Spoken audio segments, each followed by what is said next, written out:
problem with having severe RA is that there's so many different levels of RA. There's so many different people with different experiences, and there's other diseases that other people live with in different ways. RA is a very specific disease and affects different people in different ways.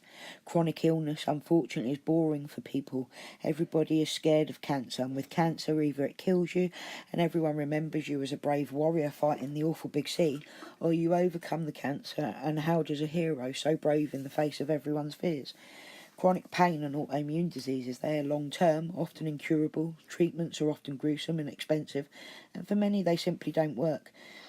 Looking back through my FB history, when this all began that first year, I became progressively more disabled and eventually fully housebound. At the start, I had over 2,000 FB friends. I made posts hundreds of times a day and interacted regularly with at least 200 of them. Local friends were in the hundreds, and I'd see at least 50 to 60 of them a week regularly. I fed and housed homeless people, and with 4 children plus foster children and literally hundreds of their friends who I would also see and be somewhat of a surrogate mother to. I was a very busy lady, often called upon for advice, support and physical help, such as I was the only one of the people among my friends with a car. Anytime anyone needed to go to hospital, I would take them. Car needs a jump start, even at 6 a.m, no problem, call Cass. I was also doing a university degree. As a single mother, every single responsibility of raising a family and running a home laid on my shoulders.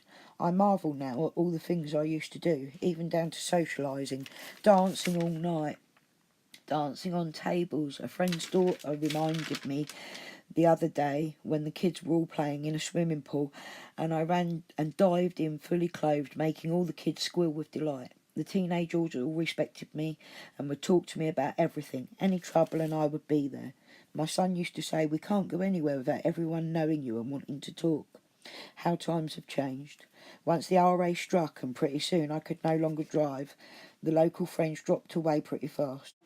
But when people ask how you are and you never have anything positive to say, you can tell how tired people become of hearing it. Of course, now 2 years in, I've learnt the art of giving the answer required, but the only people left still asking are my children's friends.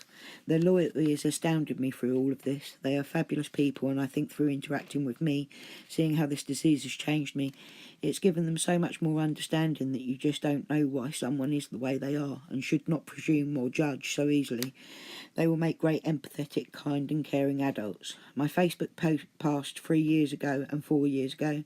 I could ramble on about nothing important all day on there. Every post would get up to 100 likes and comments. I would get online for an hour, and my messages would be, or offline for an hour, and my messages would be in the 30s. Now I hardly ever go on FB except to run my page. It got so painful to know how little people cared that at one point my son begged me to deactivate it, so I did, and it was a relief, to be honest. I only activated my account again after I was hospitalised in July and the lung damage was revealed. At this point I needed to connect to the health forums, which had all been connected to my Facebook. I've heard of people saying some awful things about me and my health. My FB friends are down to 723 now.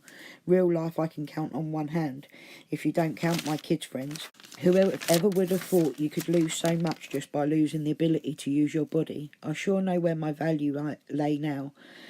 I wasted a lot of time and energy always giving of myself, always trying to be everything to everyone, always worrying how others perceived me, and doing all in my power to give off positive vibes and good karma.